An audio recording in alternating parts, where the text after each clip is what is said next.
이서준은 늦은 밤, 적막한 작업실에 홀로 앉아 있었다. 설계 프로그램이 켜진 모니터 화면에는 복잡한 도면들이 가득했지만 그의 시선은 허공을 맴돌았다. 몇 년 전 불의의 사고로 가족을 잃은 뒤로 그의 삶은 멈춰버린 시계 같았다. 촉망받는 건축가였던 그는 세상과의 모든 연결을 끊고 자신만의 고독한 섬에 갇혀 지냈다. 밤이 깊어질수록 깊어지는 외로움과 죄책감은 그의 심장을 짓눌렀다. 창밖에서는 차가운 밤바람이 휘몰아치며 그의 상처를 더욱 아리게 했다. 그날도 그는 어김없이 도면 앞에서 밤을 지새우고 있었다. 텅 빈 공간에서 펜을 쥔 손만이 미세하게 떨렸다. 그는 건물을 설계하고 있었지만 정작 자신은 어떤 견고한 울타리에도 갇히지 못하고 허물어져 가는 기분이었다. 삶의 목적을 잃어버린 채 그저 하루하루를 버텨낼 뿐이었다.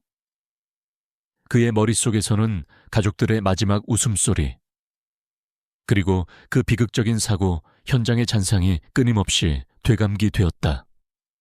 내가 그때 조금만 더 일찍 도착했더라면. 후회와 자책이 그를 잠식했다. 작업실을 나서는 길. 그는 늘 가던 익숙한 골목길 대신 낯선 뒷골목으로 발걸음을 옮겼다. 어둠이 짙게 깔린 골목길은 음식물 쓰레기 냄새와 알 수 없는 악취로 가득했다. 그의 발걸음이 닿는 곳마다 낡은 종이 상자들과 버려진 가구들이 을씨년스러운 그림자를 드리웠다. 그는 이런 풍경에 익숙했지만 오늘따라 유독 더 서글프게 느껴졌다. 삶의 무게에 짓눌려 버려진 것들이 마치 자신을 보는 듯했다. 그때였다. 쓰레기 더미 속에서 희미한 움직임이 그의 시선을 사로잡았다. 그는 발걸음을 멈추고 어둠 속을 응시했다. 무언가가 고개를 숙인 채 쓰레기를 뒤적이고 있었다. 그는 처음에는 길고양이라고 생각했지만 이내 그것이 고양이가 아님을 깨달았다. 그것은 작고 하얀 생명체였다. 그는 조심스럽게 다가갔다. 달빛 아래 드러난 것은 온몸이 흙먼지로 뒤덮인 하얀 강아지였다. 녀석은 앙상하게 마른 몸으로 잔뜩 겁에 질려 있었다. 특히 오른쪽 앞다리가 심하게 다쳤는지 피가 엉겨붙어 있었고 녀석은 다리를 절뚝이며 간신히 몸을 지탱하고 있었다. 녀석의 눈빛은 희미한 달빛 아래서도 또렷하게 보였다. 살기 위한 처절한 갈망과 함께 인간에 대한 깊은 경계심과 두려움이 뒤섞여 있었다. 마치 세상의 모든 불행을 혼자 짊어진 듯한 슬픈 눈이었다. 이서준은 그 눈빛에서 묘한 동질감을 느꼈다. 자신 역시 삶이라는 거대한 쓰레기 더미 속에서 무엇인가를 찾아 헤매는 존재가 아닐까. 어쩌면 이 작은 생명체도 그와 마찬가지로 길을 잃고 헤매는 영혼일지도 모른다는 생각이 들었다. 그는 망설였다. 그의 삶에 또 다른 생명을 드리는 것은 자신에게 또 다른 짐이 될 것이라고 생각했다. 그는 이미 가족을 잃은 아픔으로 충분히 무너져 있었다. 또 다른 이별을 견뎌낼 자신이 없었다.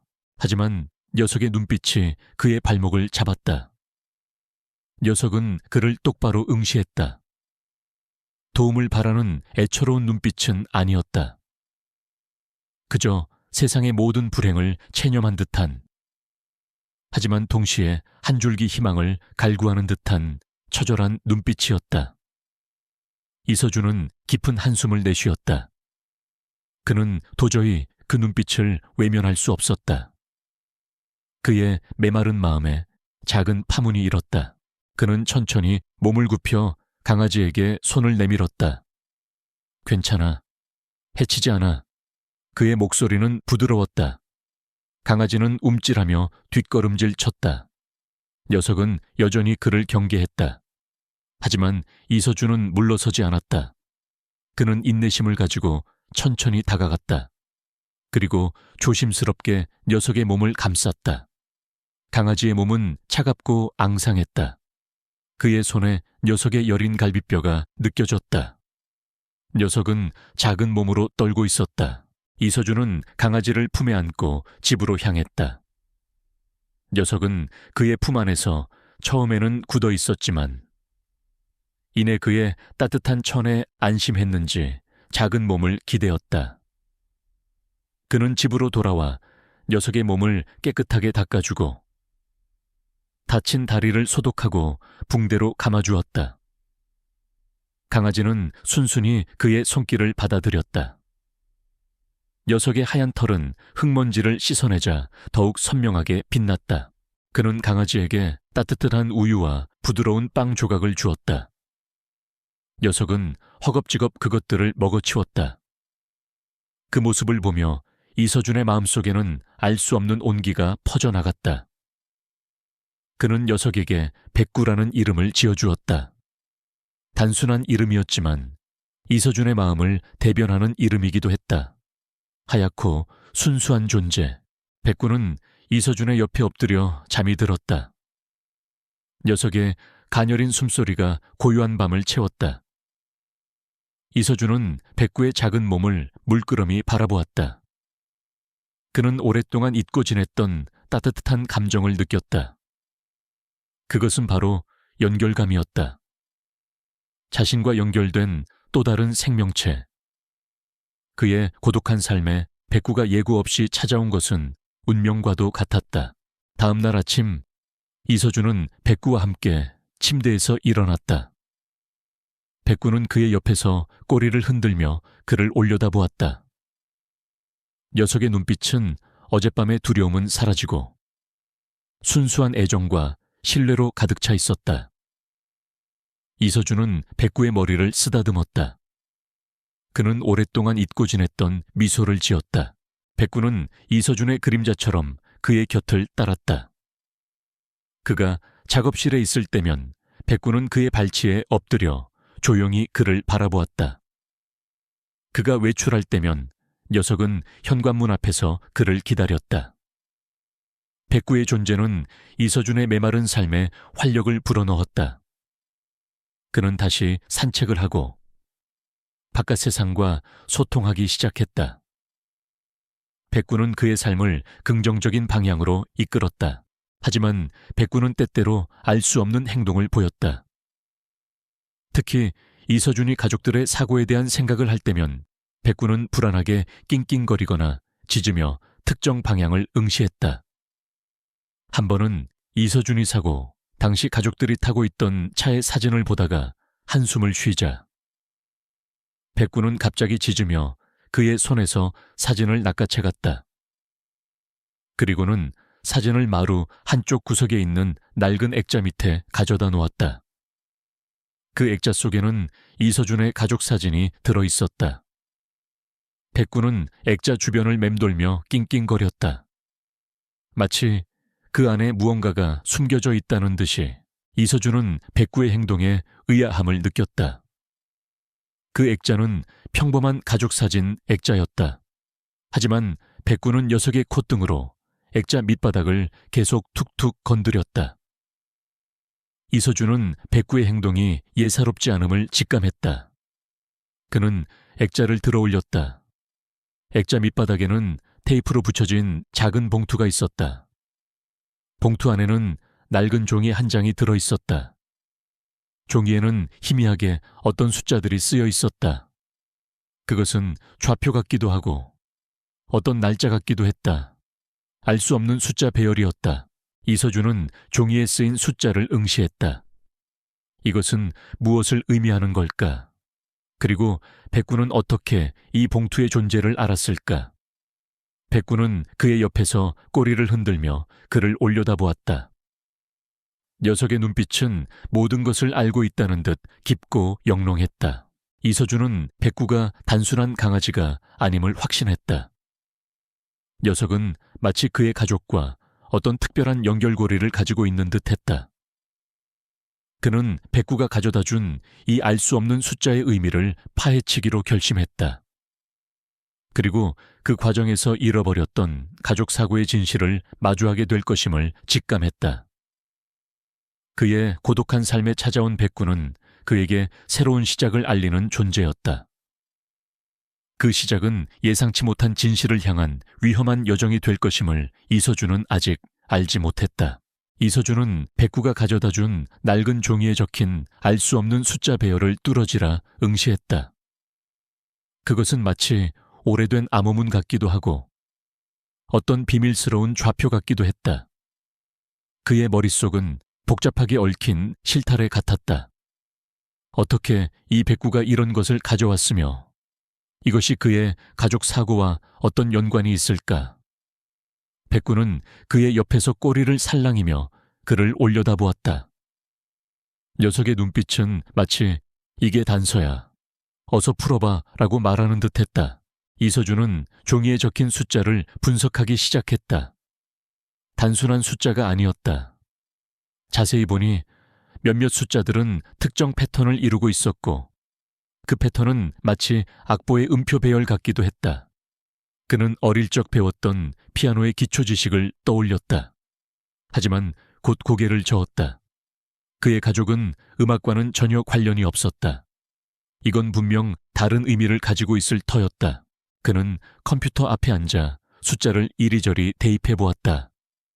날짜, 시간, 주소, 수많은 가능성을 시도했지만 어떤 의미 있는 결과도 얻을 수 없었다. 백구는 그의 옆에서 답답하다는 듯 낑낑거렸다. 그러더니 갑자기 그의 발치에 있던 오래된 바이올린 케이스를 코로 툭툭 건드렸다. 바이올린 이서준은 의아했다. 가족 사고 이후 그는 모든 음악과 관련된 물건들을 치워버렸다. 이 바이올린은 어릴 적 그의 아버지가 취미로 연주하던 것이었다. 그는 바이올린 케이스를 열었다. 케이스 안에는 먼지 쌓인 바이올린과 함께 낡은 악보집이 들어있었다. 악보집에는 아버지의 필체로 쓴 메모들이 빼곡히 적혀 있었다. 이서준은 악보집을 넘기다가 숨을 들이켰다. 악보집 한가운데에 낡은 사진 한 장이 끼워져 있었다. 사진 속에는 젊은 시절에 그의 아버지와 어머니, 그리고 한 남자가 함께 서 있었다. 남자의 얼굴은 낯익었다. 바로 김도훈. 현재 대한민국에서 가장 영향력 있는 재벌 중 한 명이자 그의 아버지가 생전에 운영하던 작은 건축회사를 집어삼키려 했던 인물이었다. 그리고 사진 뒷면에는 희미하게 숫자들이 적혀 있었다. 백구가 가져온 종이에 적힌 숫자들과 거의 동일했다. 이게 무슨... 이서준은 혼란스러웠다. 왜 이 숫자들이 아버지의 바이올린 악보집에, 그것도 김도훈과 관련된 사진 뒤에 숨겨져 있었을까? 그리고 백구는 어떻게 이 모든 것을 알고 있었을까? 그는 백구를 쳐다보았다. 백구는 녀석의 눈을 똑바로 응시했다. 녀석의 눈빛은 마치 과거의 모든 진실을 담고 있는 듯 깊고 슬펐다. 이서준은 직감적으로 이 숫자들이 가족 사고의 진실과 김도훈이라는 인물과 깊이 연관되어 있음을 깨달았다. 그는 아버지의 필체로 쓰인 메모들을 자세히 읽기 시작했다. 메모들은 아버지의 음악적 영감과 함께 김도훈과의 갈등에 대한 내용이 섞여 있었다. 아버지는 김도훈이 자신의 회사를 빼앗으려 했을 뿐만 아니라 어떤 불법적인 사업에 자신을 끌어들이려 했다고 적어 놓았다. 김도훈은 악마다. 그는 자신의 탐욕을 위해 모든 것을 파괴할 것이다. 그가 쫓는 것은 단순한 사업 확장이 아니다.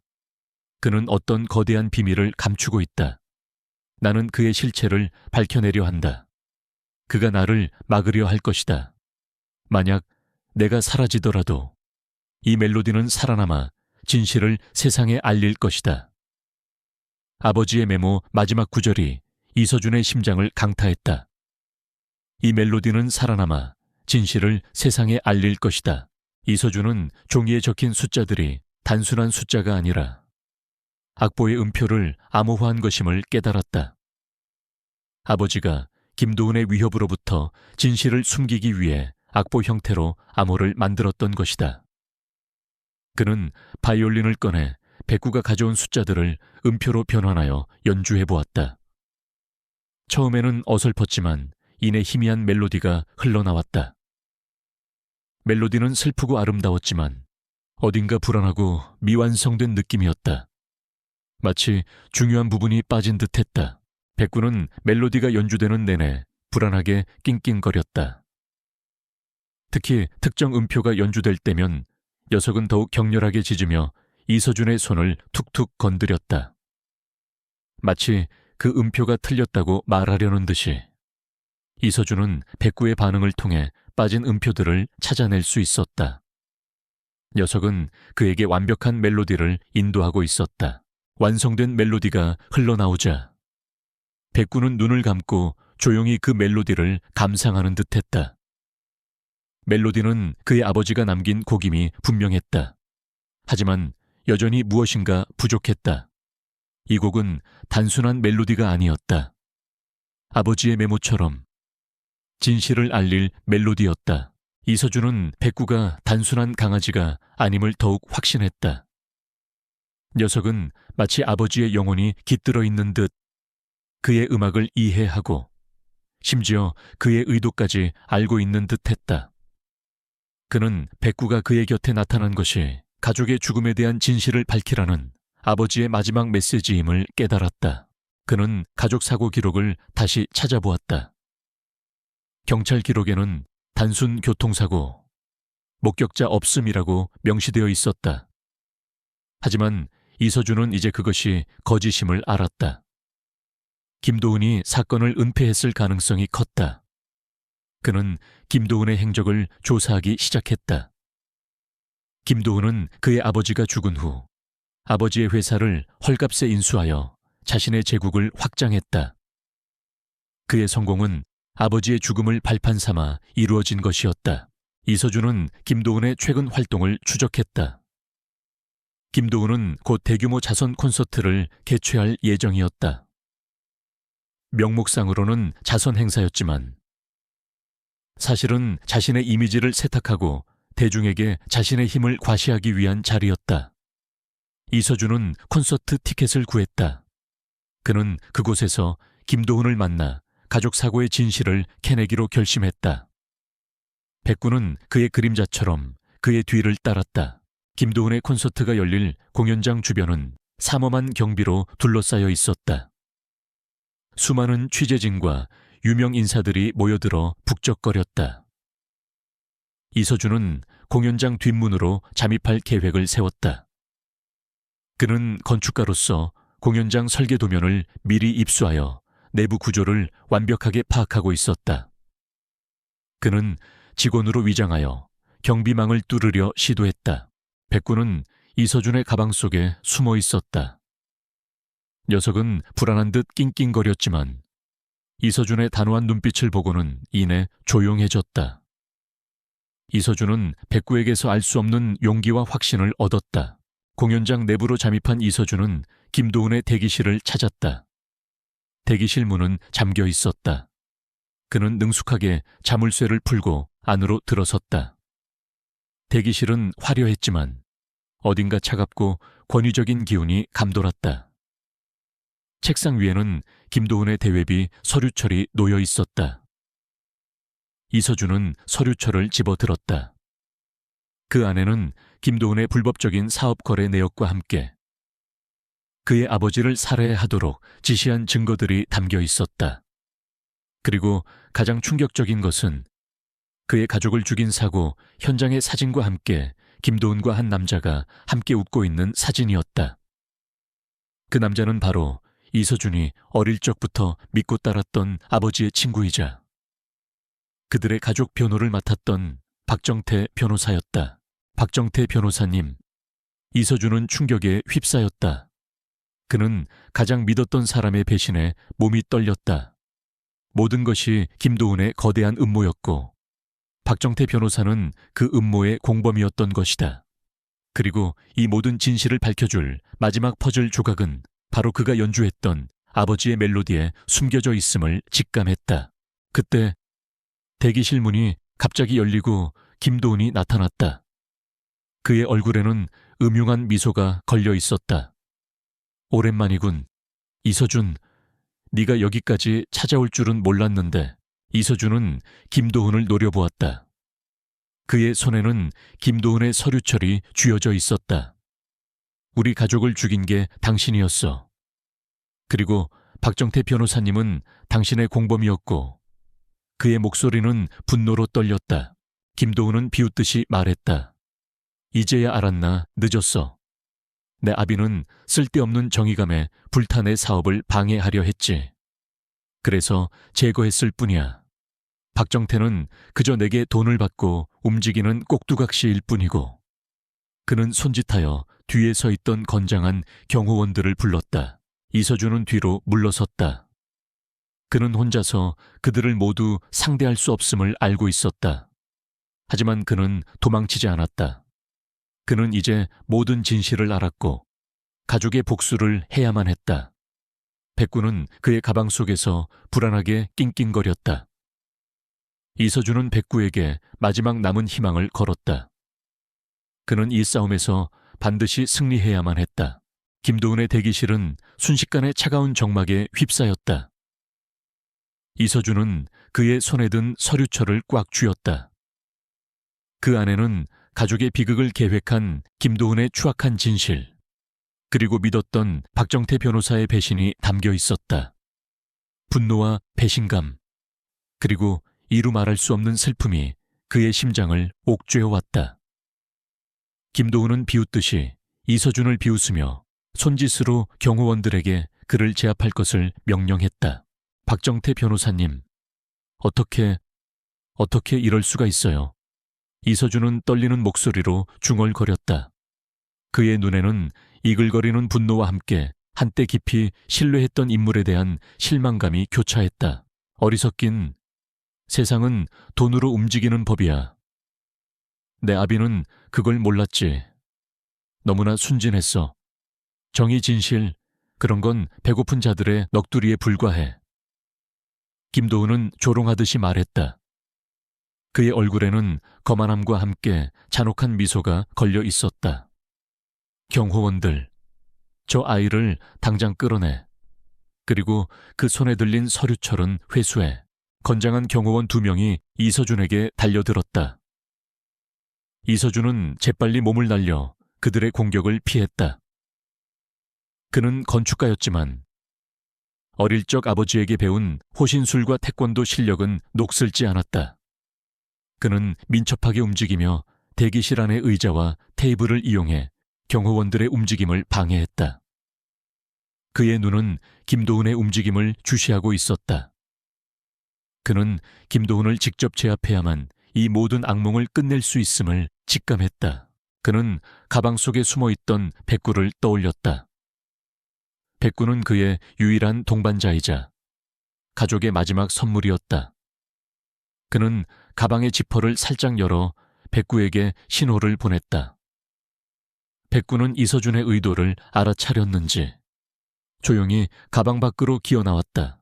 백구는 작고 하얀 몸으로 경호원들의 발치에 다가갔다. 경호원들은 백구의 존재를 눈치채지 못했다. 백구는 순간적으로 짖으며 경호원들의 주의를 끌었다. 경호원들은 당황하여 백구를 내려다보았다. 그 틈을 타 이서준은 몸을 날려 김도훈에게 돌진했다. 이 살인마 이서준은 소리치며 김도훈의 얼굴을 향해 손에 든 서류철을 휘둘렀다. 김도훈은 순간적으로 비명을 지르며 뒤로 넘어졌다. 이서준은 그의 손에 들려있던 휴대폰을 빼앗아 바닥에 내던졌다. 휴대폰은 산산조각이 났다. 그 안에는 김도훈과 박정태가 가족의 사고를 조작하는 대화 녹음 파일이 들어있었다. 경호원들이 이서준에게 다시 달려들었다. 백구는 그들의 다리를 물고 늘어지며 이서준에게 시간을 벌어주었다. 백구의 공격은 비록 작았지만 경호원들은 강아지를 해칠 수 없어 망설이는 듯했다. 그들은 백구를 떼어내려 애썼다. 멜로디의 눈빛은 마치 인간의 지능을 가진 듯 영리하게 빛났다. 녀석은 이서준에게 시간을 벌어주기 위해 자신의 몸을 던지는 것을 주저하지 않았다. 그때 김도훈이 비틀거리며 일어났다. 그의 얼굴은 분노로 일그러져 있었다. 그는 바닥에 떨어진 화병을 집어들고 이서준을 향해 내던졌다. 화병은 이서준의 머리 옆을 스치고 지나가 벽에 부딪혀 산산조각이 났다. 내 아비는 쓸데없는 짓을 해서 자신을 망쳤어. 그리고 너 역시 나의 위대한 계획을 감히 방해하려 하다니.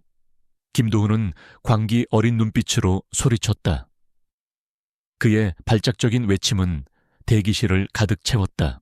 이서준은 그의 말을 듣고 더욱 확신했다. 김도훈은 단순히 그의 아버지를 살해한 것이 아니었다. 그는 아버지의 사업을 이용해 어떤 거대한 음모를 꾸미고 있었고, 아버지는 그 음모를 알아채고 저항하다 살해당한 것이었다. 백구는 여전히 경호원들과 대치하며 이서준에게 시간을 벌어주고 있었다. 백구의 눈빛은 그에게 도망치라고 말하는 듯했다. 이서준은 망설임 없이 대기실 문을 박차고 나갔다. 그는 공연장 복도를 미친 듯이 달렸다. 백구는 그의 뒤를 그림자처럼 따랐다.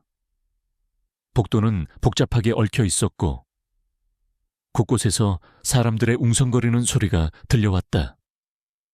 김도훈의 경호원들이 그의 뒤를 쫓아왔다.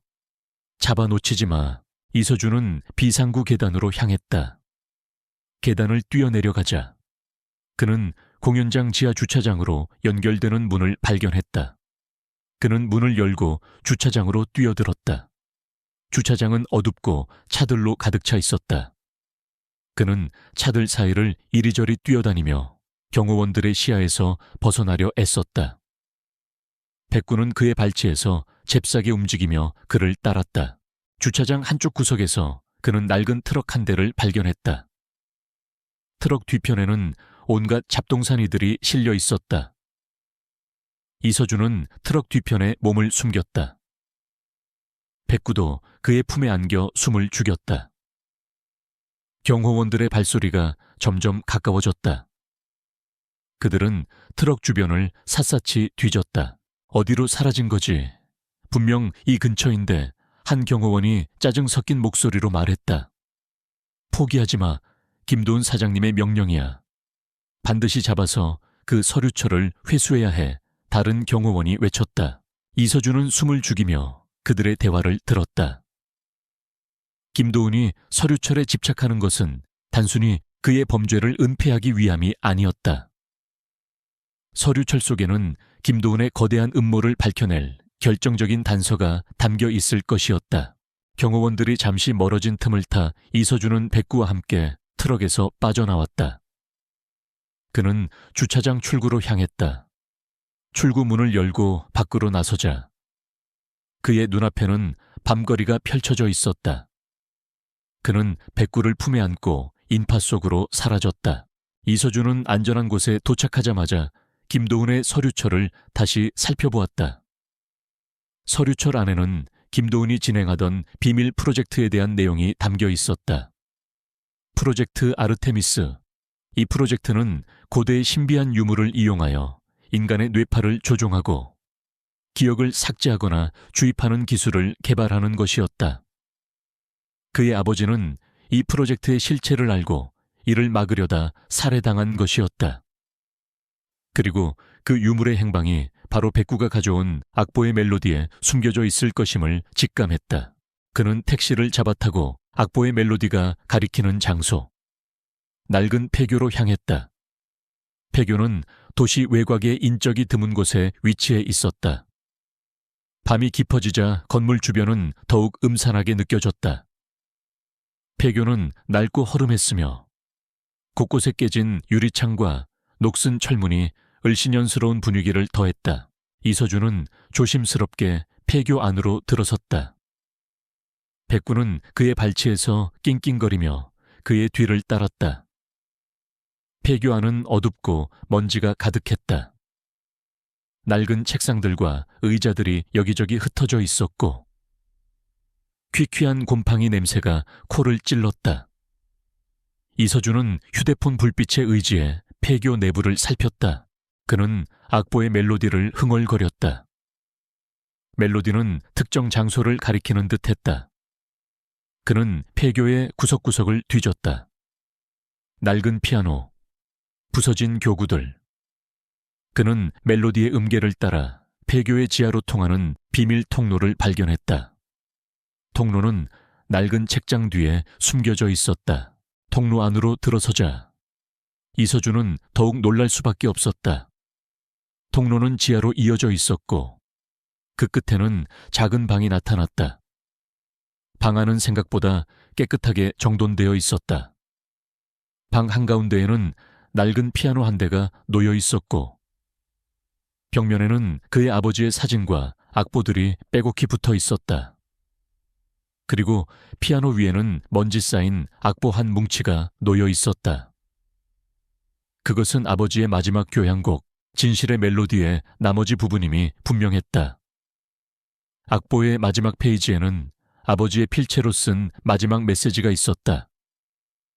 사랑하는 아들 서준에게 이 곡은 너를 위한 나의 마지막 선물이다.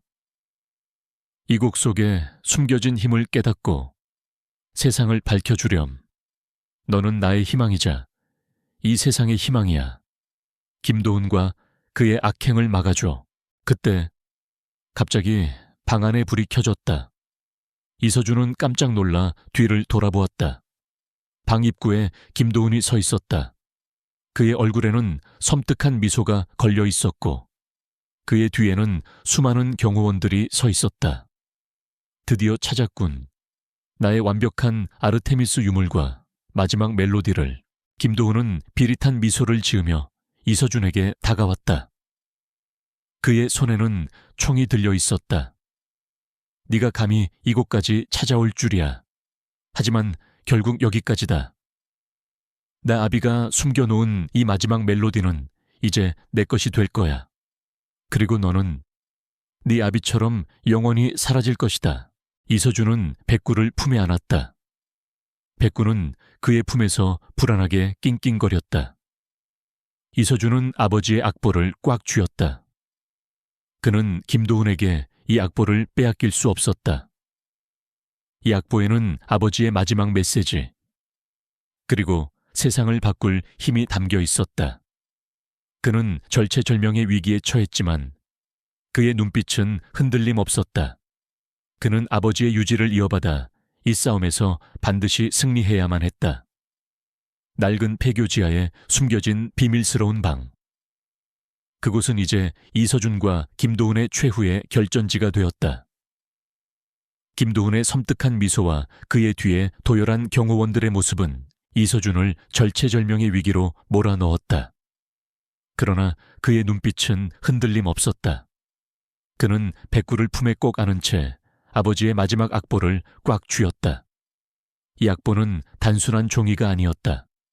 그것은 아버지의 영혼이자 그의 희망, 그리고 세상을 바꿀 진실이 담겨 있는 열쇠였다. 어리석게 저항하지 마라. 이서준, 내 아비처럼 덧없이 사라지는 게 내 운명이다. 김도훈은 비웃듯이 말했다. 그의 손에 들린 총구가 이서준의 심장을 겨냥하고 있었다. 그의 목소리에는 잔혹한 승리감이 서려 있었다. 내 운명은 내가 결정해. 이서준은 나지막이 대답했다. 그의 목소리는 떨리지 않았다. 그는 아버지의 유언을 떠올렸다. 너는 나의 희망이자 이 세상의 희망이야. 그는 더 이상 과거의 죄책감에 갇힌 약한 존재가 아니었다. 그는 진실을 밝히고 정의를 실현할 전사였다.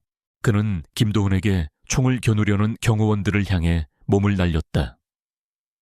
방 안은 순식간에 아수라장이 되었다. 이서준은 좁은 공간을 이용해 그들의 공격을 피하고 낡은 가구들과 악보 더미를 방패 삼아 움직였다. 그는 건축가였지만 어릴 적 아버지에게 배운 호신술과 태권도 실력은 녹슬지 않았다. 그의 움직임은 민첩하고 예측 불가능했다. 그는 요원들의 무기를 쳐내고 그들의 시선을 분산시켰다. 백구는 이서준의 발치에서 잽싸게 움직이며 경호원들의 시선을 끌었다.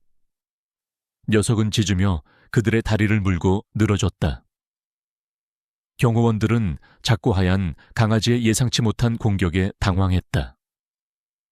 백구의 눈빛은 마치 인간의 지능을 가진 듯 영리하게 빛났다. 녀석은 이서준에게 시간을 벌어주기 위해 자신의 몸을 던지는 것을 주저하지 않았다. 저 개를 당장 처리해 저건 평범한 개가 아니야. 김도훈이 격앙된 목소리로 소리쳤다. 그의 얼굴은 백구의 공격에 대한 짜증과 함께 어떤 불안감으로 일그러져 있었다. 경호원들이 백구에게 총을 겨눴다. 이서준은 망설임 없이 백구 앞으로 몸을 날렸다. 총알이 그의 어깨를 스치고 지나갔다. 뜨거운 통증이 느껴졌지만 그는 백구를 꽉 안고 놓지 않았다. 백구는 그의 얼굴에 코를 비비며 낑낑거렸다.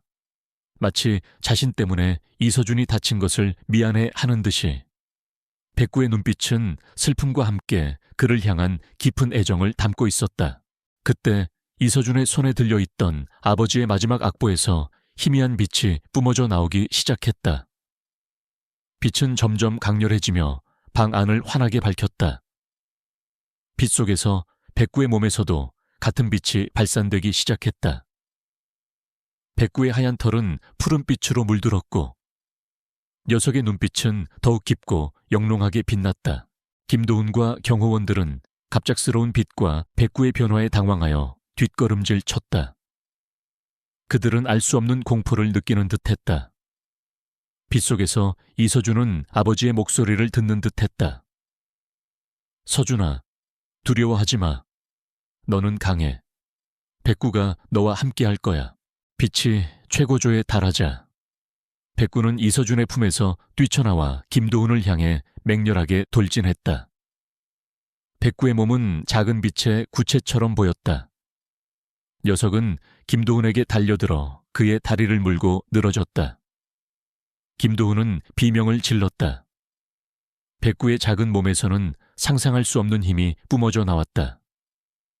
녀석은 김도훈을 바닥에 내동댕이 치고 그의 팔을 물어뜯었다. 김도훈의 얼굴은 고통과 공포로 일그러졌다. 경호원들이 백구를 떼어내려 했지만 백구는 꿈쩍도 하지 않았다.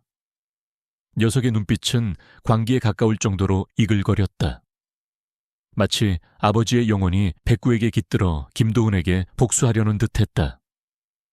백구의 몸에서 뿜어져 나오는 푸른빛은 김도훈의 몸을 감싸는 듯했고 그는 점차 기력을 잃어가는 듯했다. 이서준은 김민준과 이준우 박사님에게 보냈던 메시지를 떠올렸다. 그는 그들이 이곳으로 오고 있음을 믿었다. 그는 백구에게 시간을 벌어주기 위해 다시 한번 경호원들에게 돌진했다. 그는 몸을 날려 경호원들의 무기를 빼앗고 그들을 제압했다. 그의 움직임은 정확하고 거침이 없었다. 그는 이제 더 이상 망설이지 않았다. 그는 아버지의 복수를 위해 그리고 진실을 위해 싸웠다. 그때 밖에서 희미하게 경찰차 사이렌 소리가 들려왔다. 김도훈과 경호원들의 얼굴에 당황한 기색이 역력했다. 김민준이 언론에 뿌린 자료가 효력을 발휘하기 시작한 것이었다. 김도훈은 백구의 공격으로 만신창이가 된 몸을 이끌고 겨우 일어섰다. 그의 얼굴은 분노와 함께 불안감으로 가득했다. 젠장, 이대로 물러날 수는 없어. 모든 것을 망쳐버릴 순 없어. 김도훈은 흐릿한 시야로 이서준을 노려보았다. 그의 눈빛은 여전히 광기로 빛났다. 그는 낡은 피아노 위에 놓여있던 칼을 집어들고 이서준에게 달려들었다. 이서준은 백구에게 백구야, 위험해 라고 소리쳤다. 백구는 김도훈의 돌진을 막기 위해 몸을 날렸다. 하지만 김도훈의 칼날은 백구의 옆구리를 스치고 지나갔다.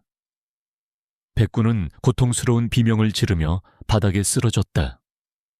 녀석의 하얀 털은 피로 붉게 물들었다. 백구야 이서준은 비명을 지르며 백구에게 달려갔다. 백구는 힘없이 눈을 감았다. 이서준은 백구의 차가워지는 몸을 품에 안았다. 그의 눈에서는 뜨거운 눈물이 봇물처럼 쏟아져 내렸다. 그의 유일한 희망이자 아버지의 마지막 흔적이었던 백구가 그의 품에서 죽어가고 있었다. 김도훈은 비틀거리는 몸을 이끌고 이서준에게 다가왔다. 그의 얼굴에는 잔인한 미소가 걸려 있었다. 결국 이렇게 되는군. 네 아비처럼 너도 모든 것을 잃게 될 거야. 그때 방 입구에서 김민준과 이준우 박사님의 모습이 나타났다. 그들의 뒤에는 완전 무장한 경찰 특공대가 따라 들어왔다.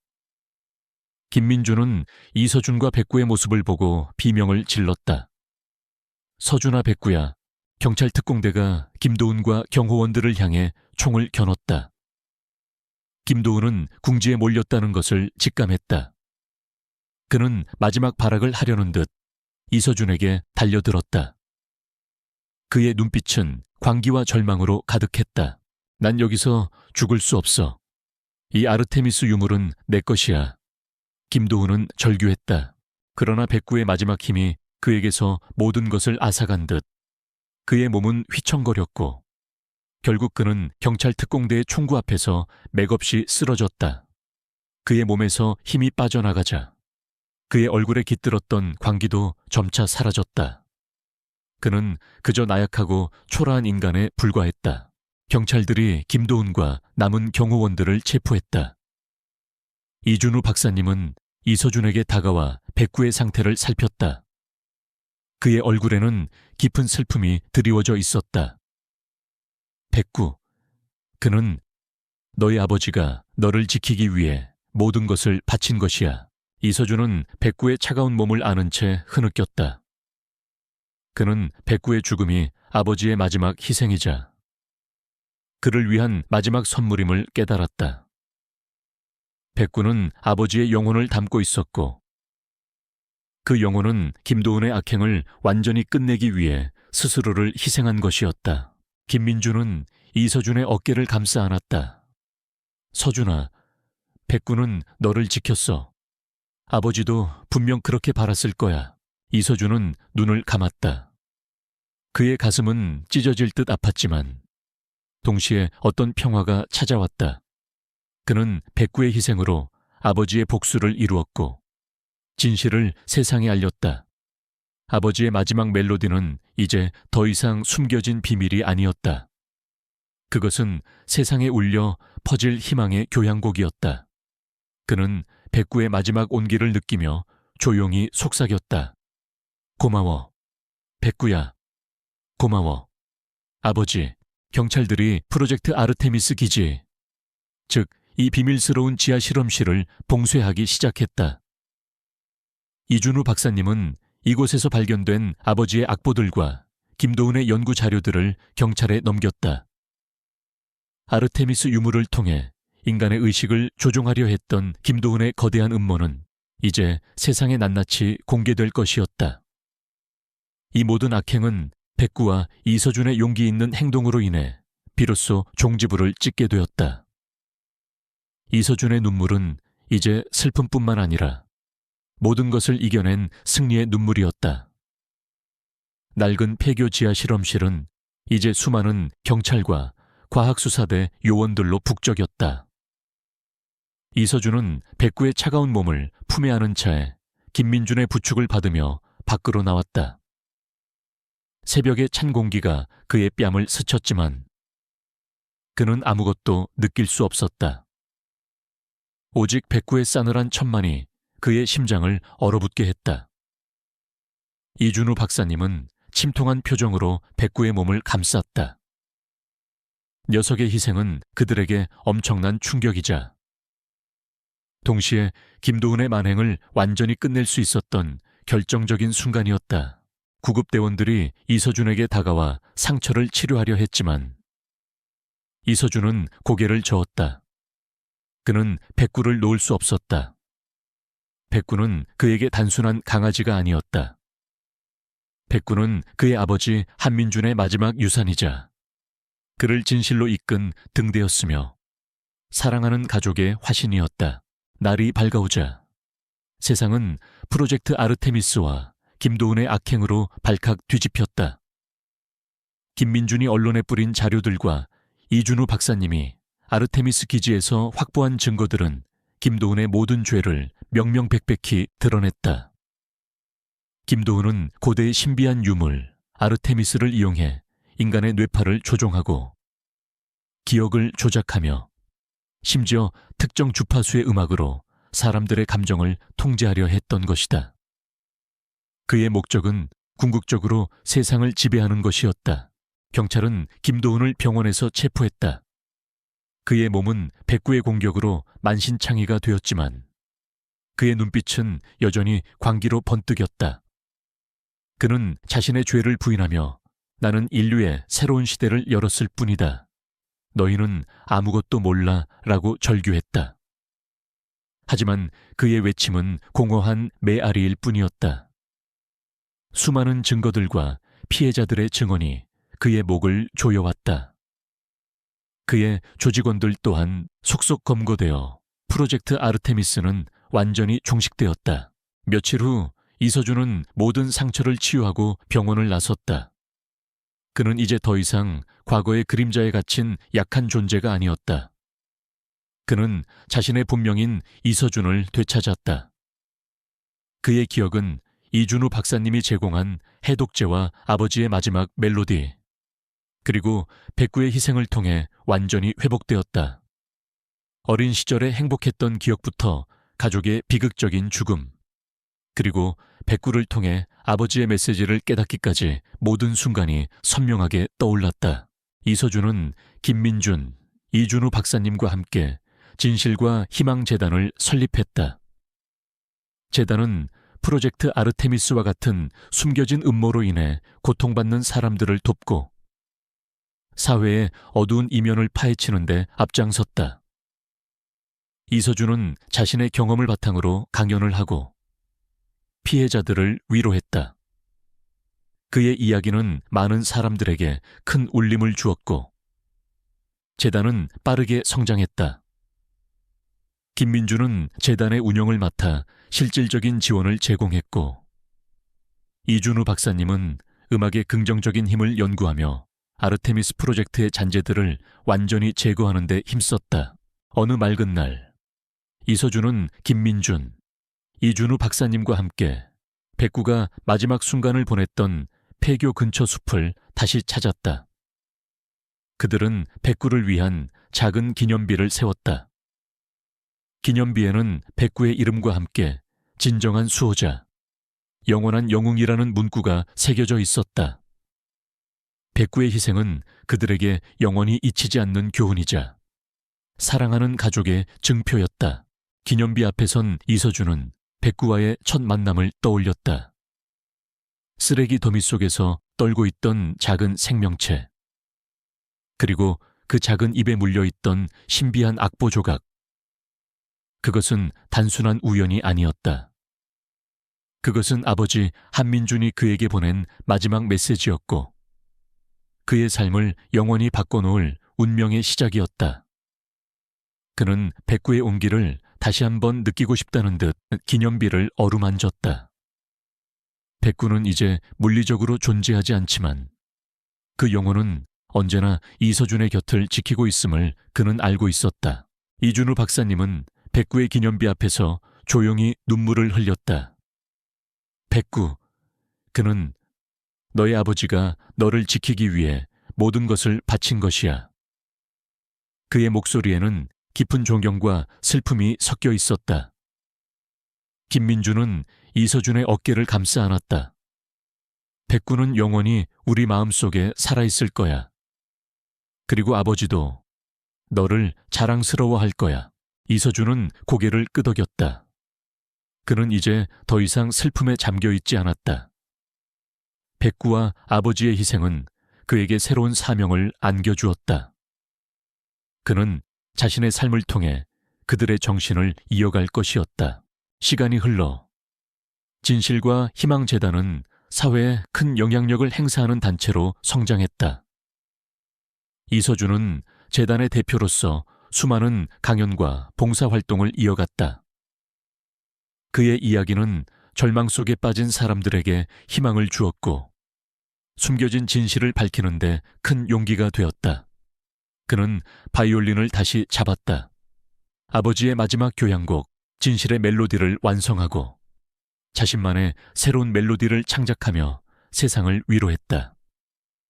그의 음악은 슬픔과 상실을 넘어선 치유와 희망의 메시지를 담고 있었다. 어느 날 이서준은 재단 사무실에서 한 통의 편지를 받았다. 편지는 익명의 한 시민이 보낸 것으로 그의 가족과 비슷한 방식으로 실종된 사람들의 명단이 담겨 있었다. 그리고 그 명단 끝에는 희미하게 프로젝트 오로라라는 이름이 적혀 있었다. 이서준은 편지를 들고 창밖을 바라보았다. 세상에는 아직 밝혀지지 않은 어둠이 너무나 많았다. 하지만 그는 두렵지 않았다. 그는 이제 혼자가 아니었다. 그는 진실과 희망 재단과 함께, 그리고 백구와 아버지의 영원한 영혼과 함께 세상의 모든 숨겨진 그림자들을 밝혀낼 준비가 되어 있었다. 그의 여정은 끝나지 않았다. 그것은 새로운 시작이었다. 칠흑 같은 새벽. 이서준과 백구는 아르테미스 기지가 숨겨져 있다는 폐교 지하 깊은 곳으로 향했다. 백구는 선두에서 숲의 냄새를 맡으며 굳게 닫힌 문처럼 보이는 바위산을 향해 망설임 없이 나아갔다. 이서준은 백구의 움직임에 모든 것을 맡겼다. 그의 직감은 백구가 그의 아버지 한민준의 마지막 의지를 담고 있으며 아르테미스 기지에 숨겨진 입구를 찾을 수 있을 것이라고 속삭였다. 숲은 고요했고 나무십 사이로 스며드는 새벽 바람만이 차갑게 이서준의 뺨을 스쳤다. 그의 심장은 긴장감과 함께 거대한 진실을 마주할 준비로 고동쳤다. 백구는 바위산의 특정 지점에 멈춰 섰다. 녀석은 코를 킁킁거리며 바위 벽을 앞발로 긁기 시작했다. 이서준은 백구가 가리키는 곳을 자세히 살폈다. 겉으로는 평범한 바위산처럼 보였지만 자세히 보니 바위들 사이에 희미하게 인공적인 틈새가 보였다. 이서준은 바위 틈새에 손을 집어넣어 밀어보았다. 거대한 바위가 둔탁한 소리를 내며 안쪽으로 밀려났다. 그 뒤에는 어둠 속으로 이어지는 낡은 철문이 나타났다. 아르테미스 기지. 이서준은 나지막이 중얼거렸다. 그의 목소리에는 긴장과 함께 비장함이 담겨 있었다. 철문은 두껍고 묵직했지만 틈새로 희미한 빛이 새어나오고 있었다. 백구는 철문 앞에서 낑낑거렸다. 이서준은 조심스럽게 철문의 귀를 기울였다. 안에서는 희미하게 기계음과 함께 사람들의 목소리가 들려왔다. 이곳이 바로 김도훈의 마지막 아지트이자 그의 어머니 박선희가 갇혀 있는 곳임이 분명했다. 이서준은 철문 잠금 장치를 살폈다. 복잡한 전자 잠금 장치였다. 일반적인 방법으로는 열기 어려울 것 같았다. 그때 백구가 그의 손목에 있는 팔찌를 툭툭 건드렸다. 이서준은 직감적으로 팔찌가 열쇠가 될 수 있음을 깨달았다. 그는 팔찌를 잠금 장치의 인식 부분에 갖다 댔다. 팔찌에서 희미한 빛이 뿜어져 나오더니 잠금 장치에서 띠딕하는 소리와 함께 초록색 불빛이 깜빡였다. 그리고 철문이 스르륵 열렸다. 역시 아버지가 남긴 것이었어. 이서준은 희미하게 미소 지었다. 그의 부모님이 남긴 팔찌는 단순히 기억 조작을 막는 장치가 아니라 아르테미스 기지의 핵심 시스템을 제어할 수 있는 열쇠였던 것이다. 이것은 김도훈이 전혀 예상하지 못했을 방역이었다. 철문 안으로 들어서자 차가운 금속 냄새와 함께 알 수 없는 약품 냄새가 코를 찔렀다. 아르테미스 기지는 거대한 지하시설이었다. 복잡한 통로들이 거미줄처럼 얽혀 있었고 곳곳에 감시 카메라와 무장한 요원들이 보였다. 이서준은 백구와 함께 그림자처럼 움직이며 감시망을 피했다. 그는 특수수사팀에서의 잠입훈련을 떠올렸다. 어둠을 이용하고 적들의 시선을 분산시키는 그의 움직임은 완벽했다. 백구는 그의 옆에서 조용히 걸으며 때로는 위험을 미리 감지하고 낮은 으르렁거림으로 이서준에게 경고했다. 그들은 깊숙한 곳으로 이동했다. 복잡한 통로를 지나자 거대한 실험실이 나타났다. 실험실 안에는 수많은 유리관들이 줄지어 놓여 있었고 그 안에는 알 수 없는 액체에 잠긴 인간의 형체들이 보였다. 그들은 프로젝트 아르테미스의 실험체들이었다. 어떤 이들은 살아있는 듯 미약하게 움직였고 어떤 이들은 고통스러운 표정으로 잠들어 있었다. 섬뜩한 광경이었다. 김도은의 만행이 얼마나 잔혹했는지 여실히 보여주는 증거였다. 실험실 중앙에는 가장 큰 유리관이 놓여 있었다. 그리고 그 유리관 안에는 박선희 노부인이 잠들어 있었다. 그녀의 얼굴은 창백했지만 평화로워 보였다. 이서준은 어머니의 유리관을 보자 가슴이 찢어지는 듯했다. 그는 어머니에게 다가가 유리관에 손을 얹었다. 엄마, 제가 왔어요. 이제 제가 엄마를 구할게요. 그는 유리관 옆에 놓인 콘솔을 살폈다. 콘솔에는 복잡한 스크린과 수많은 버튼들이 있었다. 이서준은 콘솔을 조작하여 어머니를 깨우려 했다. 하지만 그때 실험실 문이 갑자기 열리고 무장한 요원들이 들이닥쳤다. 그리고 그들 뒤에는 김도은이 서 있었다. 그의 얼굴은 피로 얼룩져 있었지만 그의 눈빛은 여전히 광기와 분노로 이글거렸다. 그는 백구의 공격으로 치명상을 입었음에도 불구하고 이서준을 막기 위해 기어이 이곳까지 온 것이었다. 이서준, 네가 여기까지 올 줄이야. 하지만 결국 여기까지다. 감히 내 계획을 방해하려 하다니. 김도훈은 낮은 목소리로 으르렁거렸다.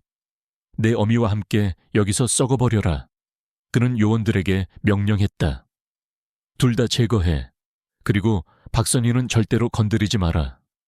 요원들이 이서준에게 총을 겨눴다. 이서준은 백구를 보았다. 백구는 김도훈을 향해 맹렬하게 으르렁거렸다.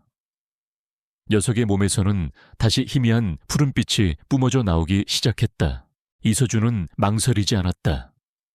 그는 김도훈에게 달려들었다. 그는 요원들의 공격을 피하며 김도훈에게 총을 겨눴다.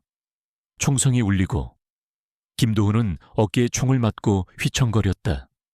요원들이 그를 향해 총격을 가했다.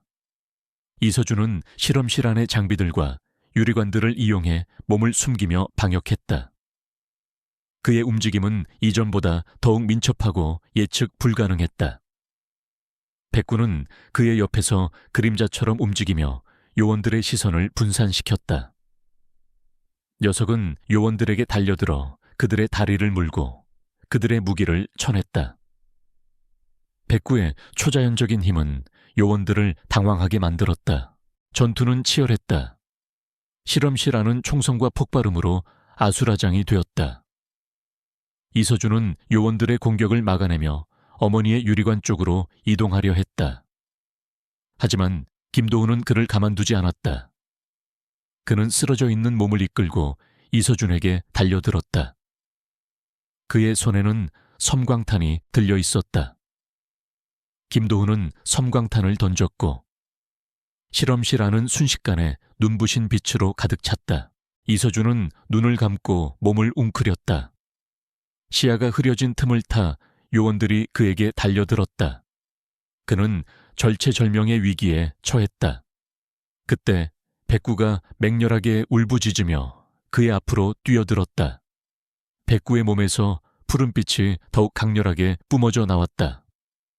녀석은 요원들의 공격을 온몸으로 막아냈다. 그리고는 마지막 힘을 다해 김도훈에게 돌진했다. 백구는 김도훈의 목덜미를 다시 물고 늘어졌다.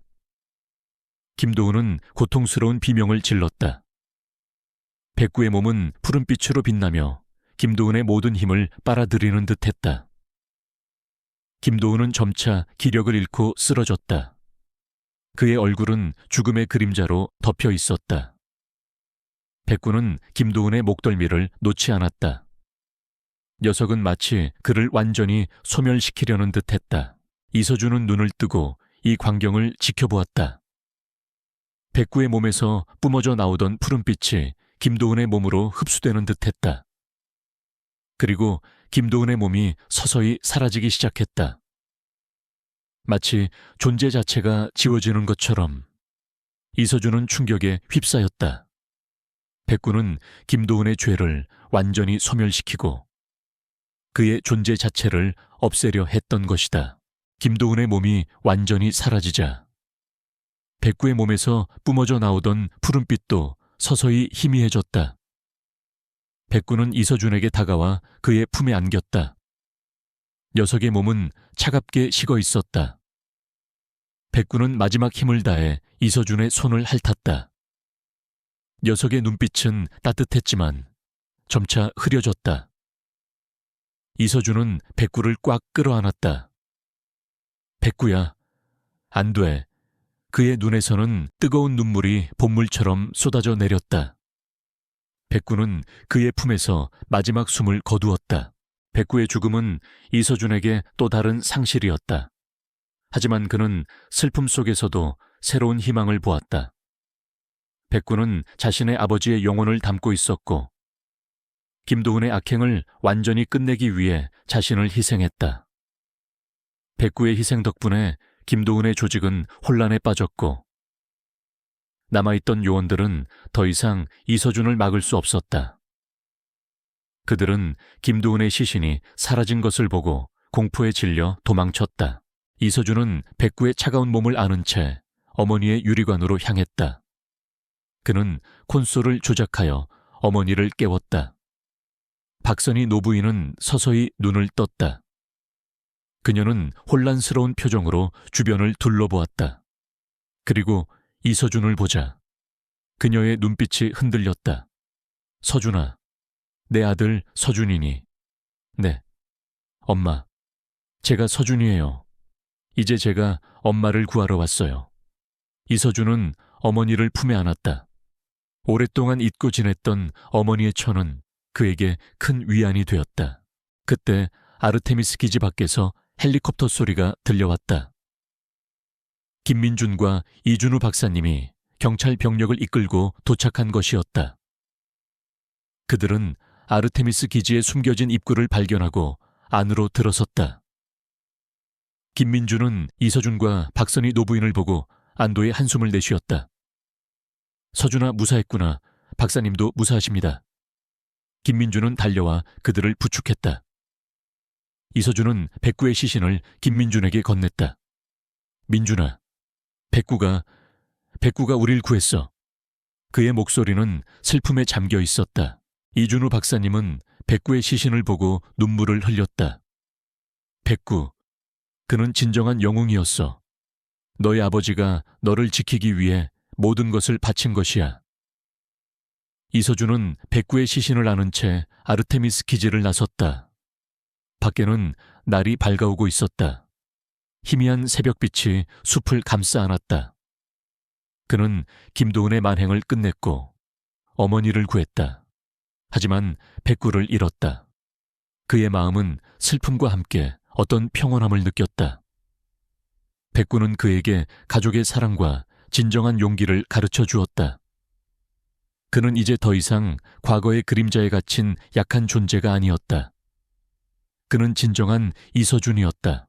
아르테미스 기지를 벗어나자마자 새벽 공기가 이서준의 폐부를 깊숙이 파고들었다. 그는 백구의 싸늘한 몸을 품에 안은 채 주저앉았다. 어머니 박선희는 김민준과 이준우 박사님의 부축을 받으며 기진맥진한 표정으로 그를 바라보았다. 오랫동안 잊고 지냈던 아들과의 재회, 그리고 충격적인 진실들이 그녀의 정신을 혼미하게 만들었을 것이다.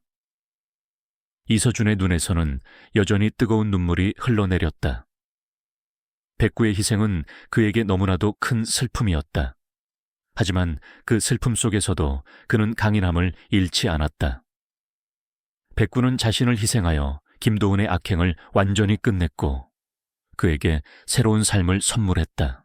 경찰과 구급대원들이 아르테미스 기지 주변으로 속속 도착했다. 김민주는 그들에게 상황을 설명했고 이준우 박사님은 프로젝트 아르테미스의 잔재들과 김도훈의 만행에 대한 추가적인 증거들을 제시했다. 아르테미스 기지 안에서 발견된 수많은 실험체들과 연구 자료들은 김도훈의 죄를 명백히 증명했다. 뉴스는 온통 프로젝트 아르테미스와 김도훈의 비인간적인 행태로 뒤덮였다. 국민들은 경악했고 정부는 철저한 진상규명과 책임자 처벌을 약속했다. 박선희 노부인은 곧바로 병원으로 이송되었다.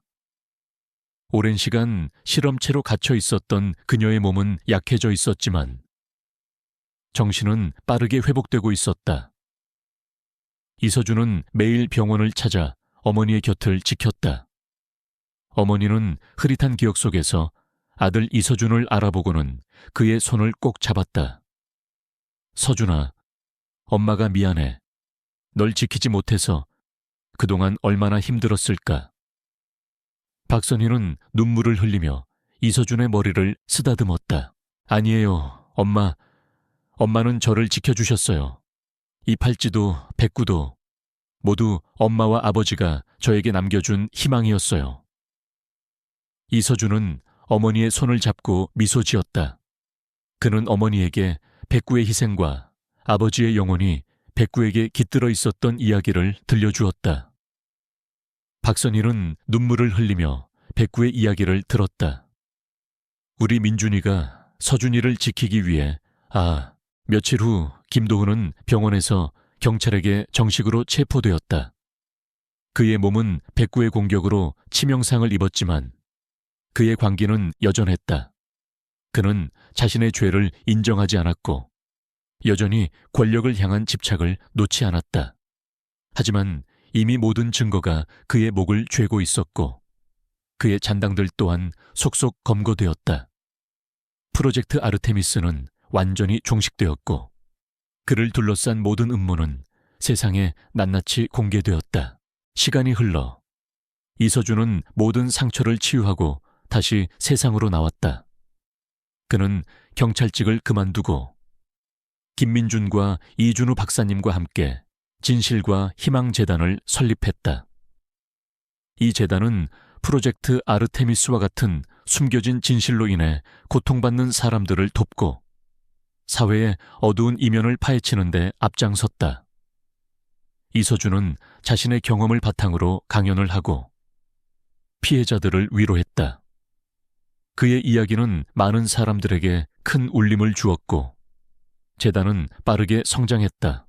어느 맑은 날 이서준은 김민준, 이준우 박사님 그리고 회복을 마친 박선희 노부인과 함께 백구가 마지막 순간을 보냈던 폐교 근처 숲을 다시 찾았다.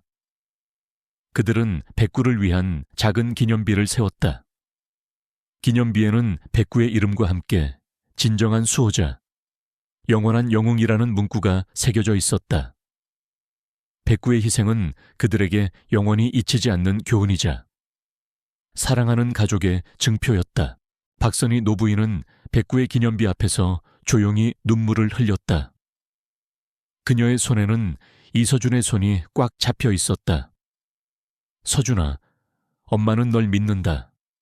네가 밝혀낼 세상의 진실들이 얼마나 많은 사람들에게 희망을 줄지 아버지는 너를 자랑스러워할 거야. 이서준은 어머니를 바라보았다. 어머니의 얼굴에는 평온함과 함께 새로운 희망이 깃들어 있었다. 김민주는 그의 옆에서 미소 지었다. 그들의 눈빛에는 서로에 대한 깊은 신뢰와 사랑이 담겨 있었다.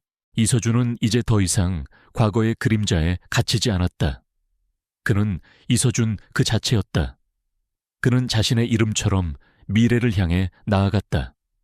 그의 삶은 고통과 상실로 가득했지만 그 속에서 그는 진정한 사랑과 용기 그리고 정의의 가치를 깨달았다.